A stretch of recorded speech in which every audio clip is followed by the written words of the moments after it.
சரி, கன் பார்ட்டை கீழே போட்டு வச்சுக்கிடுவோம். பிறகு வந்து எல்லாத்தையும் மொத்தமாக எடுத்துக்கலாம். அதுக்கப்புறம் கீழே மற்ற அந்த ஸ்பார்க்கு ப்ளக் இருக்குது, அதை எடுத்து கீழே போட்டுரும்ப. எல்லாத்தையும் ஒரேடியாக ஒரே இடத்துல போட்டுக்கிட்டு அப்புறம் பொறுமையாக எல்லாத்தையும் வைக்க வேண்டிய இடத்துல வைக்கணும், ஃபிட் பண்ணணும். போட்டு வைப்போம். அடுத்தது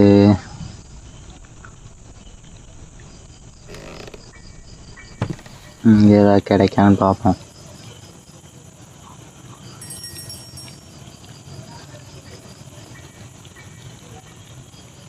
என்னத்தை இவனெல்லாம் ஏதாவது வச்சுருந்தா தான் ஆச்சரியம். ஒன்றுமே இல்லாமல் இருந்தால் அது ஆச்சரியமே இல்லை. ஷேரையாக இருக்கு. இதுக்குள்ளேயாவது ஏதாவது இருக்குமா? இதை மட்டும்தான் வச்சுருப்பானோ. இதில் என்ன எழுதியிருக்கணும் புரியாது. ஏதோ வளவளான்னு எழுதி வச்சுருப்பானோ. சல்லு தானோ.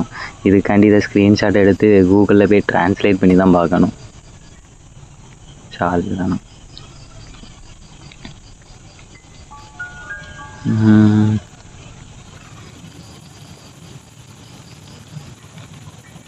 வேறு ஏதாவது இங்கே நோடி ஏதாவது கிடச்சிச்சின்னா நல்லா இருக்கும்.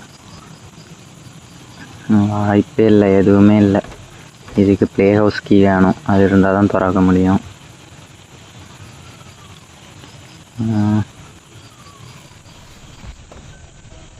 நிறையா இருக்கு. சரி, கீழே போட்ட பார்ட் எடுத்து சேர்க்க வேண்டியதான்.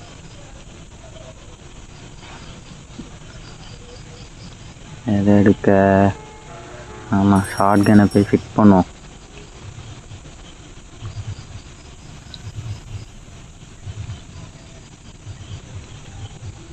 ஷார்ட் கன் ரெடி ஆகிட்டுங்க.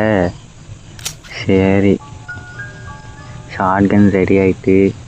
ஆனால் சுட்டு தள்ள இப்போ கிராணி தான் இல்லை, ஏன்னா இது ப்ராக்டிஸ் மோடு.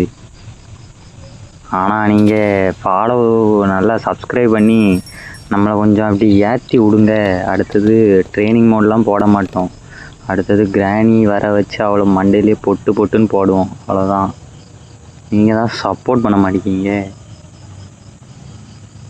இப்போ இங்கே எதுக்கு நான் ஷார்ட் கன்னை தூக்கிட்டு வந்தேன்னு சொல்லி எனக்கே தெரியாது. ஆனால் வந்தேன், அவ்வளோதான். ஏதோ கணக்கில் வந்தேன். சரி, அப்படி கீழே சாடி போயிடும்.